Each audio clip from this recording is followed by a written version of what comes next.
Mais da metade dos brasileiros rejeita tanto Lula quanto Bolsonaro. É o que mostra a pesquisa Quest divulgada nesta quinta-feira. O levantamento mostra o presidente Lula empatado com o ex-presidente Jair Bolsonaro em índice de rejeição. Os dois registram 55% entre os 9 possíveis candidatos no ano que vem. A gente vai saber agora os detalhes dessa pesquisa que foi feita entre os dias 27 e 31 de março com 2.004 pessoas. Vamos acompanhar agora esse material que a gente preparou que mostra os números da pesquisa Quest para um possível segundo turno em 2026. Apesar de estar inelegível pela Justiça Eleitoral até 2030, o levantamento simulou uma disputa entre Lula e o ex-presidente Jair Bolsonaro. Lula soma 44% das intenções de voto, enquanto Bolsonaro 40%. Quando o adversário de Lula passa a ser a ex-primeira-dama Michele Bolsonaro, o presidente aparece com 44%, enquanto Michele fica com 38%. A gente vai analisar mais um cenário simulado no segundo turno. E dessa vez, Lula contra o governador de São Paulo, Tarcísio de Freitas. Você acompanha aí na tela. Lula tem 43% das intenções de voto, Tarcísio aparece com 37%. E se a disputa fosse contra o governador do Paraná, Ratinho Júnior, Lula registraria 42% das intenções de voto, Ratinho Júnior 35%.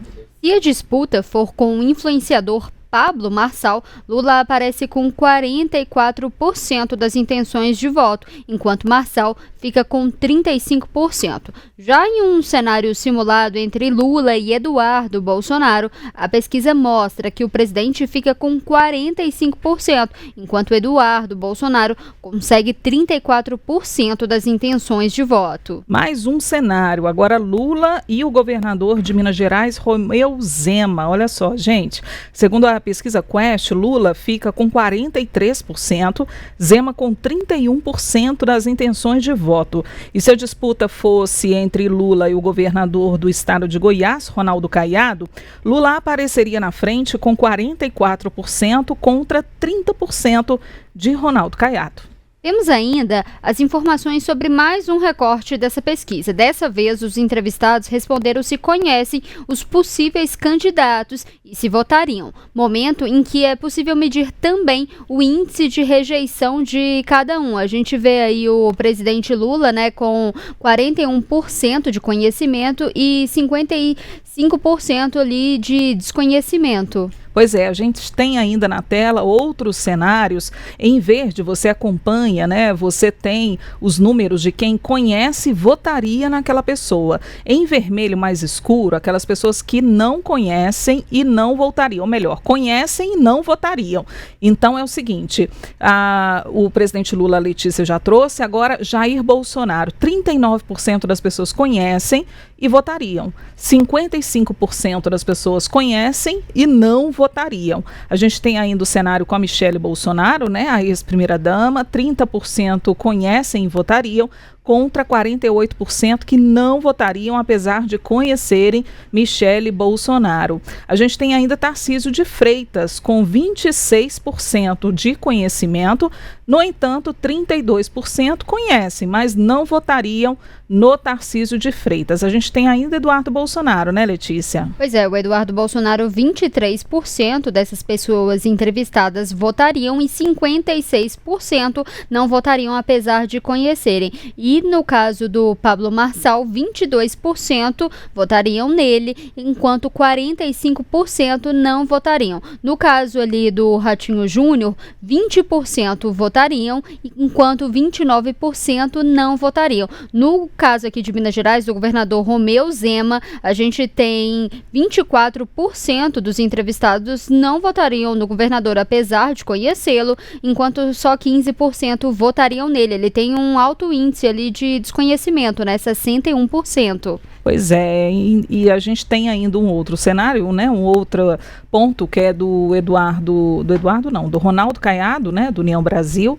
26% das pessoas conhecem, não votariam, e 11% das pessoas conhecem e votariam. Então, a gente tem nesse cenário, né, eu peço que permaneçam com a tela aí para a gente acompanhar. Em relação ao desconhecimento, né, a gente tem Romeu Zema, Ronaldo Caiado, Ratinho Júnior, com os maiores índices de desconhecimento. Agora, o maior índice de rejeição, aí a gente vê Lula e Bolsonaro empatados, né? Em seguida, a gente vê Eduardo Bolsonaro, gente, com 56% índice de rejeição. A gente tem a Michele Bolsonaro também com um alto índice, 48%. Em seguida, Pablo Marçal. E aí a gente vê, né, o governador do estado de São Paulo, Tarcísio de Freitas, 32%, já está mais no gosto, né, de quem não votaria no presidente Lula. No entanto, né, ainda precisa conquistar votos, porque muita gente ainda não votaria no Tarcísio de Freitas. Uma das primeiras pesquisas em que o Lula e o Bolsonaro eles aparecem com o mesmo nível de rejeição, porque em todas as pesquisas o Lula sempre tinha um índice de rejeição menor que o do Bolsonaro. Pois é, e a gente tem ainda o Romeu Zema, né, que é um cenário aqui de Minas Gerais, que é um possível candidato governador do estado de Minas Gerais, 15% conhecem e votariam. Então ainda há um longo percurso, né, para que o governador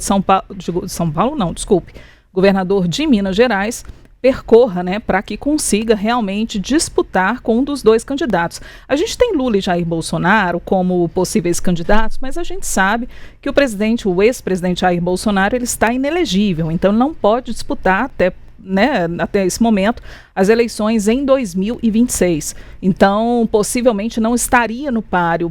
Por isso, a gente vê, né, outros nomes surgindo, nomes que, por enquanto, não chegam a ameaçar, pelo menos, o presidente Lula nesse momento.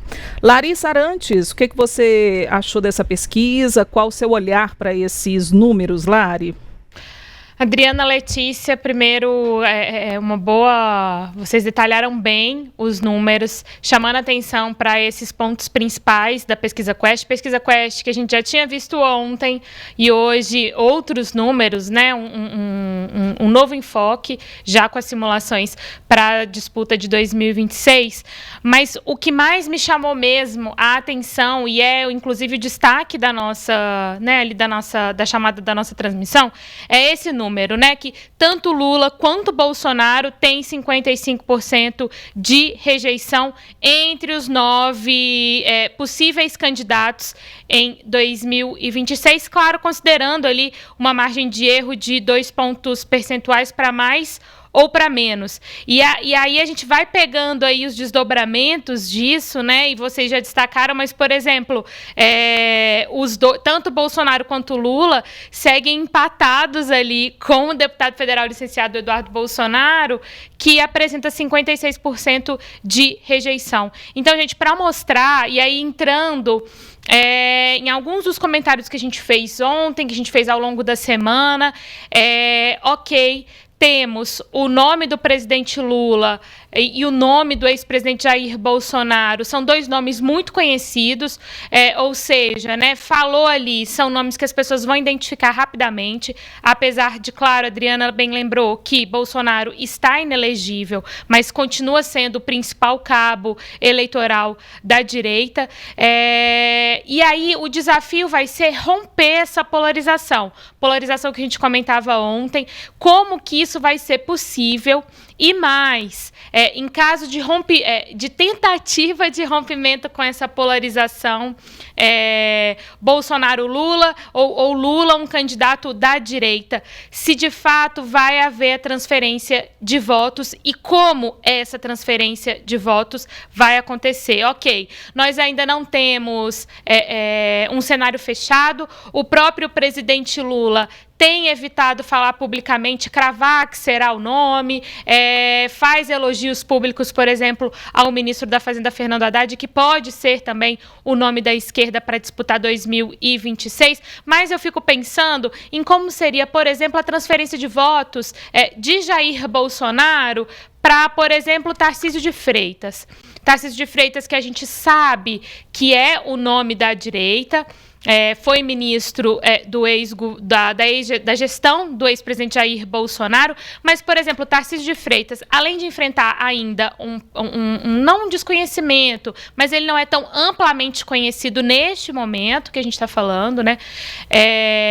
Ele é uma figura que, por exemplo, tem se colocado em diferentes posicionamentos, diferentes situações, acenando para um centro, não apenas ali para o eleitorado da direita, mas acenando para um centro. Por exemplo, ele elogia o ex-presidente Jair Bolsonaro, ele destaca a importância do ex-presidente Jair Bolsonaro, mas ele não coloca nenhum empecilho em deixar o presidente Lula subir no palco em uma cerimônia em São Paulo, que tem ali o governo do estado de São Paulo como destaque. Ele não tem problema em tirar uma foto com o presidente Lula, ainda que isso possa gerar alguma repercussão negativa na direita. Ou seja, será que a transferência de votos vai ser óbvia e vai ser direta? É algo que a gente precisa observar, mas, de fato, é isso que mais me chama a atenção, ao mesmo tempo que a gente tem um cenário de polarização quase que sacramentado, a população brasileira também está rejeitando os dois principais nomes dessa polarização. É uma situação, no mínimo, complexa, né, meninas? E a gente tem, né, eu já vou passar a palavra para Letícia, mas só para complementar também, Lari, essa sua análise, a gente falou a respeito da última pesquisa sobre a popularidade que vem caindo, né? Então é aquela história, a popularidade que vem caindo, né? A rejeição em relação ao governo vem subindo. Então é o seguinte, apesar das pessoas acharem o governo ruim, não tá bom, né? Estão descontentes, de certa forma, ainda não tem, né, uma opção para substituir o presidente Lula.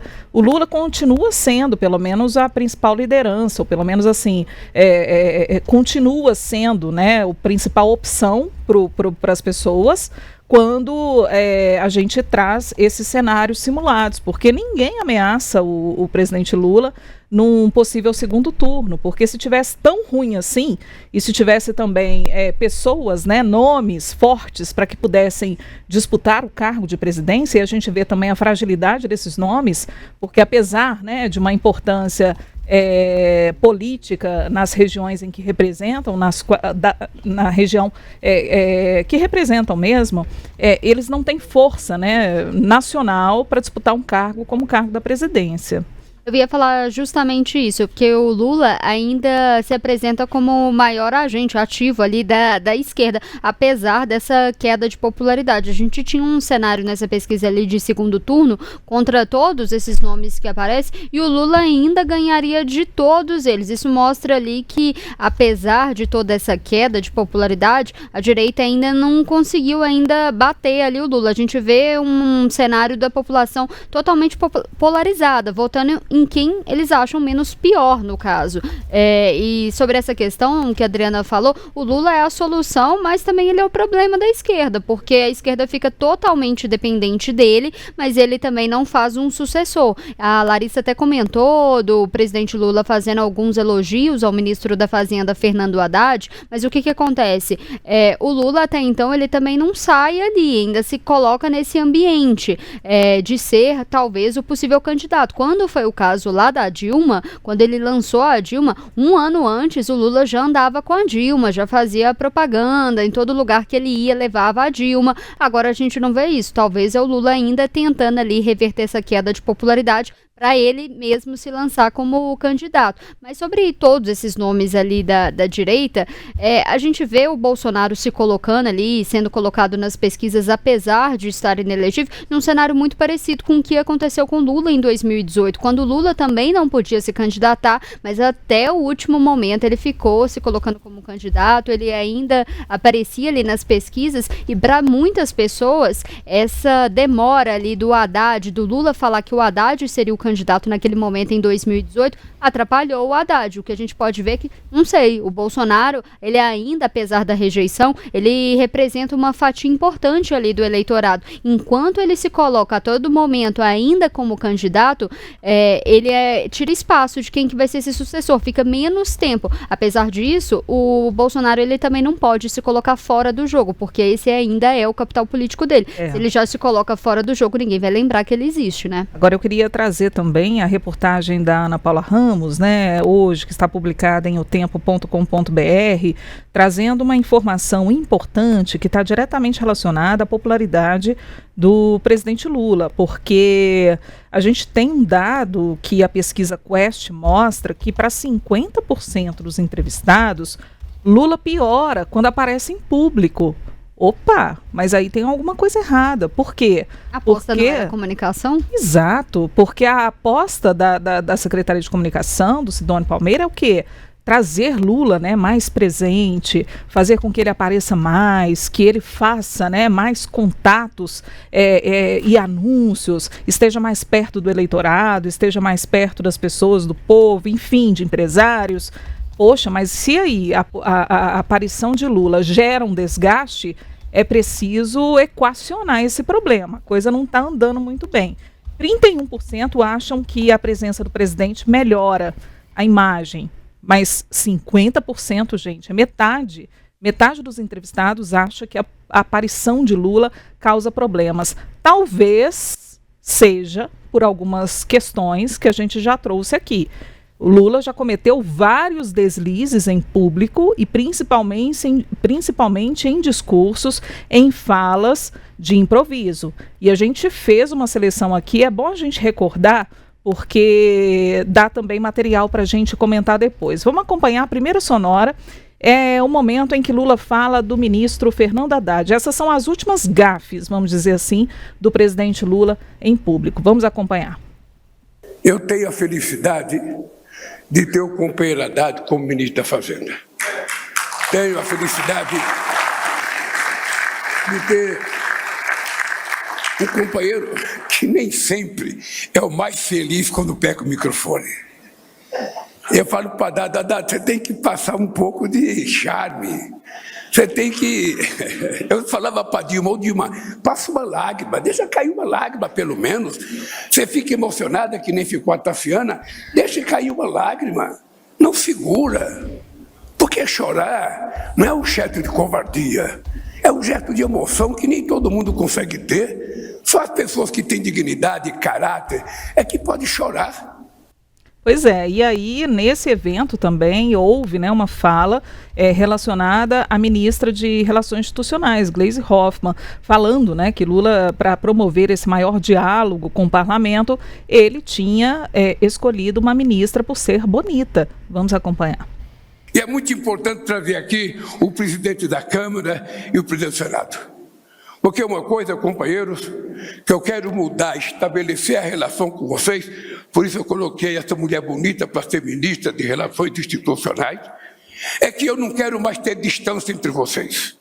Eu não quero que alguém ache que o presidente da República está distante do presidente da Câmara, está distante do presidente do Senado. Não. Nós temos que mostrar para a sociedade que nós somos, em lugares diferentes, pessoas com o mesmo compromisso de defender a soberania desse país, defender o bem-estar do povo brasileiro e melhorar a vida de todo mundo. Não parou por aí não. Em relação ao líder de governo Zé Guimarães, vamos acompanhar o que disse o presidente Lula. Não é possível fazer reforma tributária em regime democrático. Sempre que ela é feita é em regime autoritário.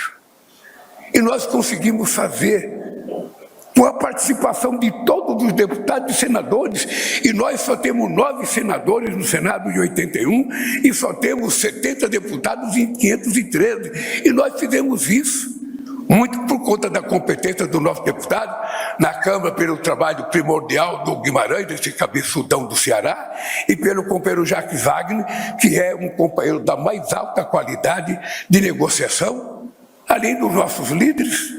É assim que a gente vai fazer esse país funcionar. Eu estou pensando aqui, Lara e Letícia, se tivesse um evento para esquecer, né, do Lula, eu acho que seria esse.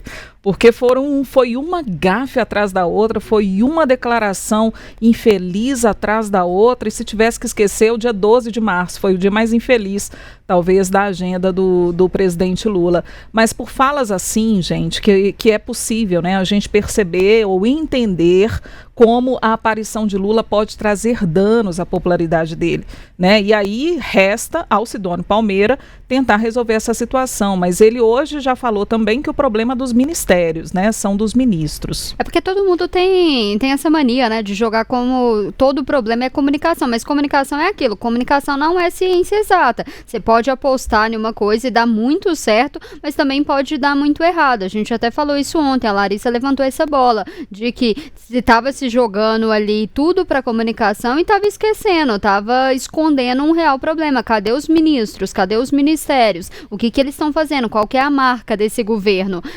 A gente vê várias apostas, o pé de meia, o empréstimo consignado, tem ali a isenção do imposto de renda. Eu até acho que o governo Lula está apostando todas as fichas nessa questão do imposto de renda, mas é uma questão que vai dar ali, se der, só um fruto no ano que vem, quando isso for aprovado, quando a população vê que vai ali, como vai diminuir a isenção ali para quem ganha até R$5.000, a pessoa vai ver um ganho real ali no seu salário todo mês. Talvez eles estão apostando todas as fichas nisso, mas isso vai acontecer só ano que vem. Será que só ano que vem dá tempo de reverter toda essa situação? E a gente vê também que um dos principais problemas é a alta do preço dos alimentos também, né? Enquanto isso não reverter, tá apostando ali numa próxima safra, lá no meio do ano, acho difícil qualquer mudança.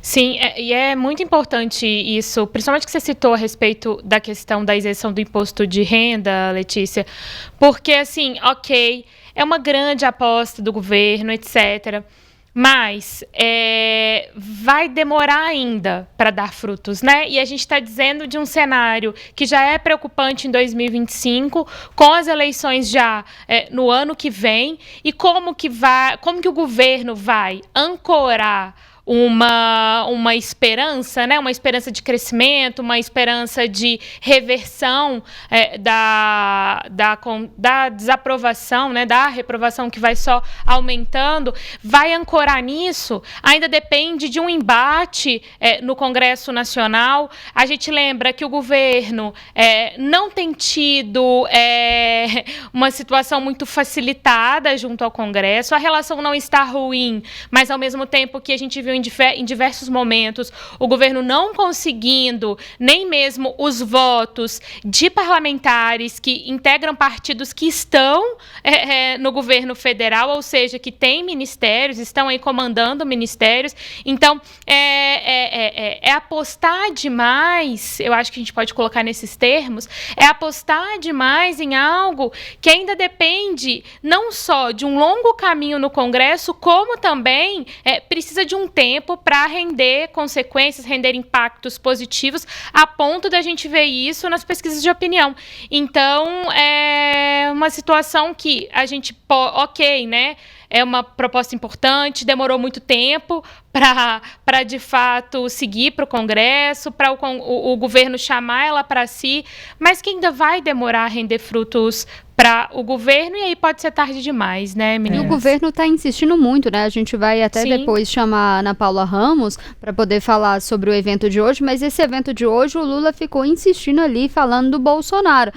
Porque essa narrativa da polarização, ela beneficia, a gente está vendo, tanto o Lula quanto o Bolsonaro, que é um voto ali, vou votar no menos pior que o eleitor escolhe.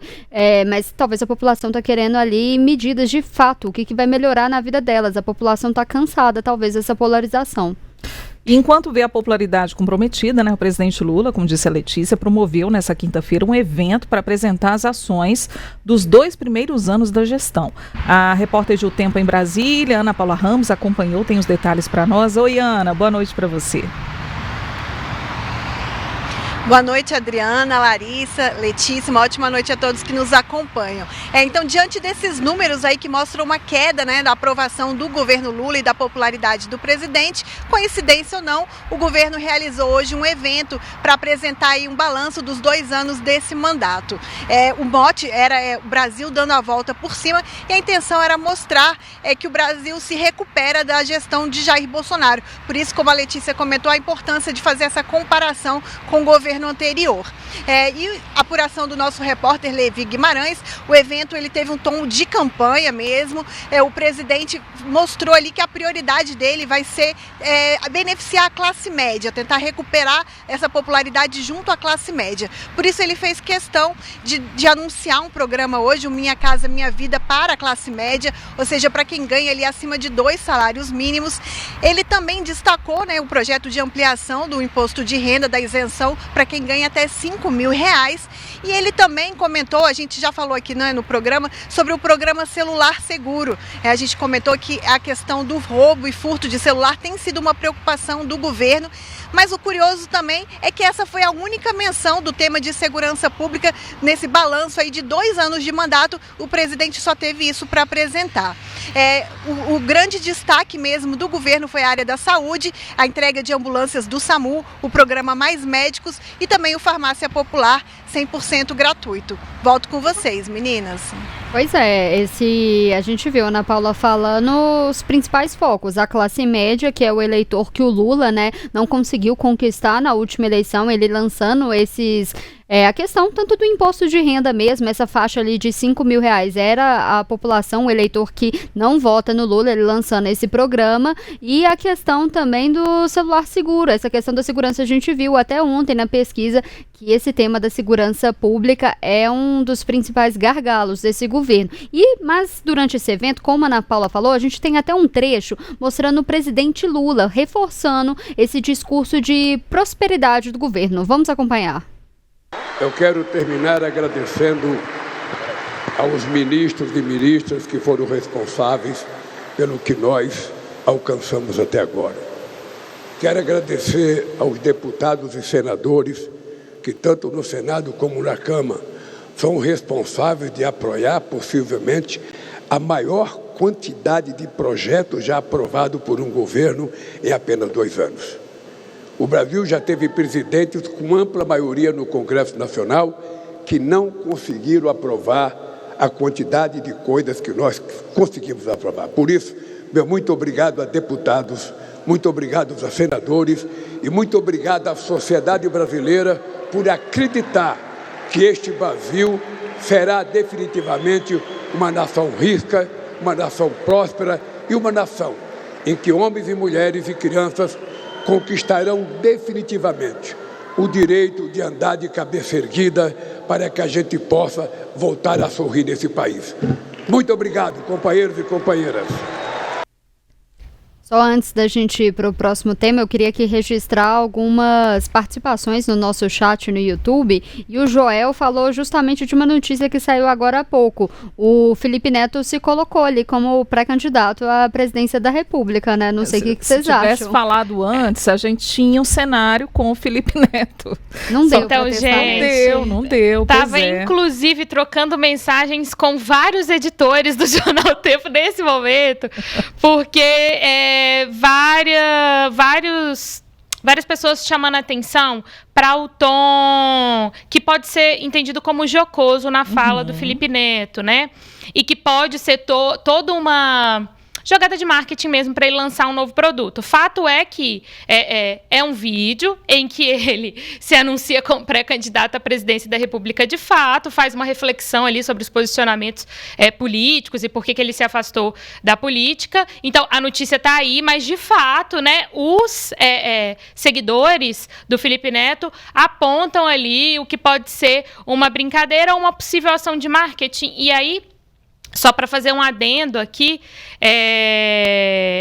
durante a filmagem, né, e esse trecho está lá na nossa reportagem no portal do Jornal O Tempo. Durante a filmagem, Felipe Neto faz várias referências ao livro 1984, do escritor britânico George Orwell, sugerindo que a obra pode ser a próxima escolhida para ser o Clube do Livro.